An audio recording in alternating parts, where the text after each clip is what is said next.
জ্যোতিরাজায় বিবেকানন্দ সুরায় সচ্চিৎ সুখ স্বরূপায় স্বামিনে তাপহারিণে। আজ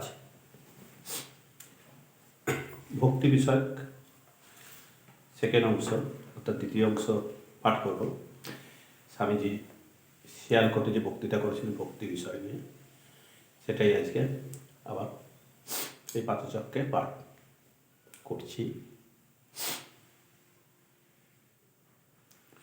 সকল ব্যক্তি এক ধর্মের অনুসরণ করুক, ইহাই যদি ঈশ্বরের ইচ্ছা হইত, তবে এত বিভিন্ন ধর্মের উৎপত্তি হইল কি রূপে?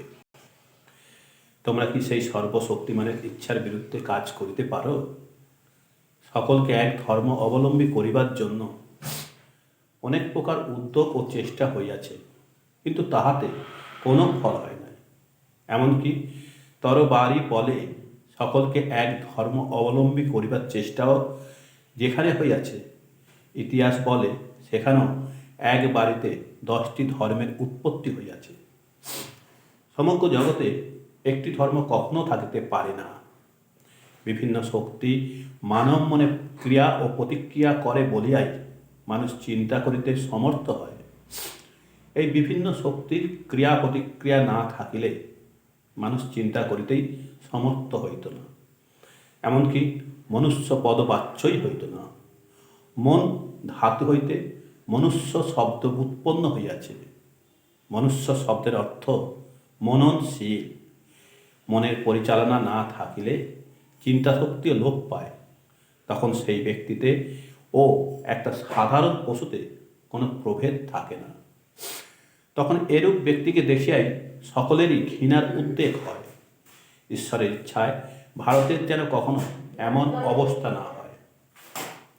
অতএব মনুষ্যত্ব যাহাতে বজায় থাকে, সেজন্য এই একত্বের মধ্যে বহুত্বের প্রয়োজন।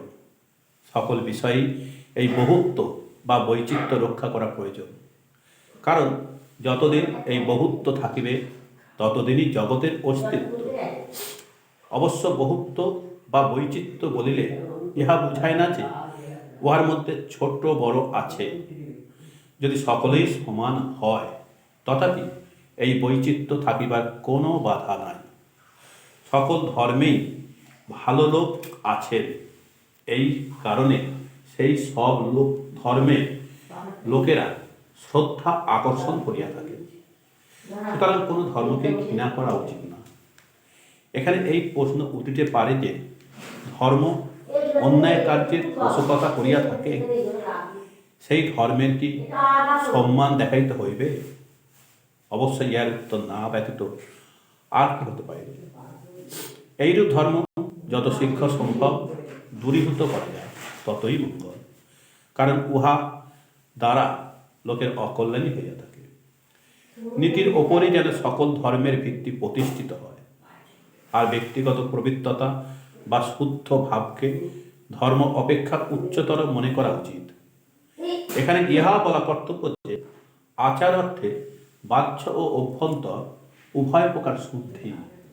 জল এবং স্বাস্থ্যোক্ত অন্যান্য বস্তু সংযোগে শরীরের শুদ্ধি সম্পাদন করা যাইতে পারে।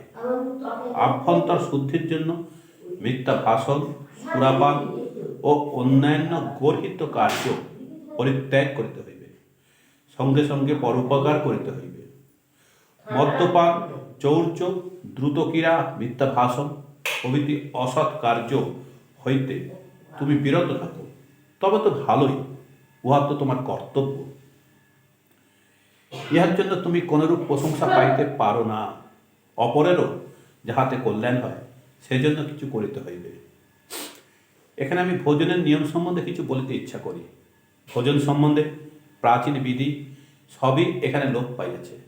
কেবল এই ব্যক্তির সঙ্গে খাইতে নাই, উহার সঙ্গে খাইতে নাই, এইরূপ একটা অস্পষ্ট ধারণা লোকের মধ্যে রহিয়াছে, দেখিতে পাওয়া যায়। শত শত বৎসর পূর্বে আহার সম্বন্ধে যে সকল সুন্দর নিয়ম ছিল, এখন ওইগুলির ভগ্না অবশেষ রূপে এই পৃষ্ঠা বিচার মাত্র দেখিতে পাওয়া যায়। শাস্ত্রে খাদ্যের ত্রিবিধ দোষ কথিত আছে। জাতি দোষ, যে সকল আহার্য বস্তু স্বভাবতই অশুদ্ধ, যেমন পেঁয়াজ, রসুন প্রভৃতি, সেগুলি খাইলে জাতি দুষ্ট খাদ্য খাওয়া হইল। যে ব্যক্তি ওই সকল খাদ্য অধিক পরিমাণে খায় তাহার কাম প্রবল হয় এবং সে ব্যক্তি ঈশ্বর ও মানুষের চোখে ঘৃণিত অসৎ কর্ম সকল করিতে থাকে। আবর্জনা কীটাদিপূর্ণ স্থানে আহারকে নিমিত্ত দোষ বলে। এই দোষ বর্জনের জন্য আহারের এমন স্থান নির্দিষ্ট করিতে হইবে যে স্থান খুব পরিষ্কার পরিচ্ছন্ন। আশ্রয় দোষ অসৎ ব্যক্তি কর্তৃক পিষ্ট অন্ন পরিত্যাগ করিতে হইবে, কারণ এরূপ অন্ন ভোজন করিলে মনে অপবিত্র ভাব উদিত হয়। এমনকি ব্রাহ্মণ সন্তান যদি লম্পট ও কুক্রিয়াসক্ত হয় তবে তাহার হাতেও খাওয়া উচিত নয়। এখন এসব আনুষ্ঠানিক ক্রিয়াকর্মের প্রভাব চলিয়া গিয়েছে। এখন শুধু এইটুকু অবশিষ্ট আছে যে আমাদের আত্মীয় স্বজন না হইলে তাহার হাতে আর খাওয়া হইবে না, ওই ব্যক্তি যতই জ্ঞানী ও সাধু হোক না কেন। অথচ প্রকৃত নিয়ম যে কিভাবে উপেক্ষিত হইয়া থাকে ময়লার দোকানে গেলে তাহার প্রত্যক্ষ প্রমাণ পাইবে। দেখিবে মাছিগুলি চারিদিকে ভন ভন করিয়া উড়িয়া দোকানের সব জিনিসে বসিতেছে, রাস্তার ধুলো উড়িয়া মিঠাইয়ের ওপর পড়িতেছে, আর ময়লার কাপড়খানা এমনই যে চিমটি কাটিলে ময়লা ওঠে। কেন না ক্রেতারা সকলে মিলিয়া বুঝুক না দোকানে গ্রাস কেস না বসাইলে আমরা কেহ মিঠাই কিনিব না। এইরূপ করিলে আর মাছি আসিয়া খাবারের ওপর বসিতে পারিবে না এবং কলেরা ও অন্যান্য সংক্রামক রোগের বীজ ছড়াইবে না। পূর্বকালে লোকসংখ্যা অল্প ছিল, তখন যেসব নিয়ম ছিল তাহাতেই কাজ চলিয়া যাইত। এখন লোকসংখ্যা বাড়িয়াছে, অন্যান্য অনেক প্রকার পরিবর্তন ঘটিয়াছে। সুতরাং এই সকল বিষয়ে এতদিনে আমাদের উৎকৃষ্টতর বিধি ব্যবস্থা প্রণয়ন করা উচিত ছিল, কিন্তু আমরা উন্নতি না করিয়া ক্রমশ অবনতই হইয়াছি। মনু বলিয়াছেন, জলে থুতু ফেলিও না, আর আমরা কি করিতেছি? আমরা গঙ্গায় ময়লা ফেলিতেছি। এই সকল বিবেচনা করিয়া স্পষ্ট প্রতীত হয় যে বাহ্য শৌচ বিশেষ আবশ্যক। শাস্ত্রকারেরাও তাহা জানিতেন, কিন্তু এখন এই সকল সূচি অসুচি বিচারে প্রকৃত উদ্দেশ্য লোপ পাইয়াছে। এখন শুধু ওরা খোসাটা পড়িয়া আছে।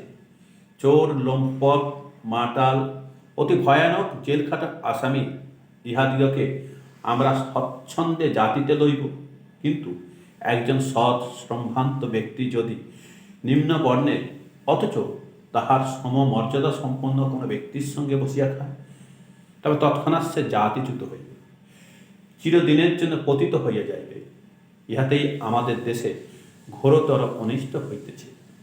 সুতরাং এইটি স্পষ্টরূপে জানা উচিত যে পাপীর সংসর্গে পাপ এবং সাধুর সঙ্গে সাধুতা আসিয়া থাকে, এবং অসৎ সংসর্গ দূর হইতে পরিহার করাই বাহ্য শৌচ। অভ্যন্তর শুদ্ধি আরও কঠিন। অন্তঃশৌচ সম্পন্ন হইতে গেলে সত্য ভাষণ, দরিদ্র সেবা এবং বিপন্ন ও অভাবগ্রস্তদের সাহায্য আবশ্যক। কিন্তু আমরা সচরাচর কী করিয়া থাকি? লোকে নিজের কাজের জন্য কোনো ধনী লোকের বাড়ি গেলে এবং তাহাকে গরিবের বন্ধু প্রভৃতি উচ্চ বিভীষণে ভূষিত করিল, কিন্তু কোনো গরিব ওই ধনীর বাড়িতে আসিলে তিনি হয়তো তাহার গলা কাটিতে প্রস্তুত। অতএব ঐরূপ ধনী ব্যক্তিকে দরিদ্রের বন্ধু বলিয়া সম্বোধন করা তো স্পষ্টই মিথ্যা কথা, আর ইহাই আমাদের চিত্ত অশুদ্ধি করিয়া ফেলিতেছে। এই জন্য শাস্ত্র সত্যই বলিয়াছেন, যদি কোনো ব্যক্তি 12 বৎসর ধরিয়া সত্য ভাষণাদি দ্বারা চিত্তশুদ্ধি করেন, আর এই 12 বৎসর কাল যদি তাহার মনে কখনো কুচিন্তার উদয় না হয় তবে তাহার বাক সিদ্ধি হইবে। তাহার মুখ দিয়া যে কথা বাহির হইবে তাহাই ফলিবে। সত্য ভাষণের এমনই অমোঘ শক্তি, এবং যিনি নিজের অন্তর বাহির দুই শুদ্ধ করিয়াছেন তিনি ভক্তির অধিকারী। আমি যে ভক্তি বিষয়ে পাঠ হলো, আজ ঠাকুরের একটা গান করি। আপনি করিলে আপনার পূজা, আপনার স্তুতি গান। ভবতারিণী পূজারে ঠাকুর, তুমি হে আমার প্রাণ। আপনি করিলে আপনার পূজা, আপনার স্তুতি গান। ভবতারিণী পূজারে ঠাকুর, তুমি হে আমার প্রাণ। আপনি করিলে আপনার পূজা। কেহ বলে তুমি সাধক প্রধান, কেহ দেয় তোমা দেবতারি মান। কেহ বলে তুমি সাধক প্রধান, কেহ দেয় তোমা দেবতারি মান। আমি গৌরব সব ত্যাজিয়ে, আমি গৌরব সব ত্যাজিয়ে, দিয়েছি হৃদয়ে আসন দান। আপনি করিলে আপনার পূজা, আপনার স্তুতি গান। ভবতারিণী পূজারে ঠাকুর, তুমি হে আমার প্রাণ। আপনি করিলে আপনার পূজা। যাবে মনে পড়ে করুণার ছবি, পর দুঃখে ম্রিয়মান।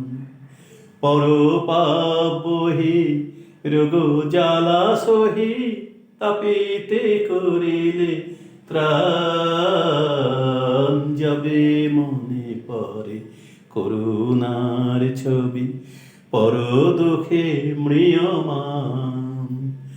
পর পাপ বহি রোগ জ্বালা সহি, তাপিতে করিলে ত্রাণ। আপনি করিলে আপনার পূজা। দেবকী মানব পরিচয়ে আজ, হেন প্রেমিকের বলো কি বা কাজ। দেবকী মানব পরিচয়ে আজ, হেন প্রেমিকের বলো কি বা কাজ। শুধু মনে হয় রাতুল চরণে, শুধু মনে হয় রাতুল চরণে, করিতে জীবন দান। আপনি করিলে আপনার পূজা, আপনার স্তুতি গান। ভবতারিণী পূজারে ঠাকুর, তুমি আমার প্রাণ। আপনি করিলে আপনার পূজা।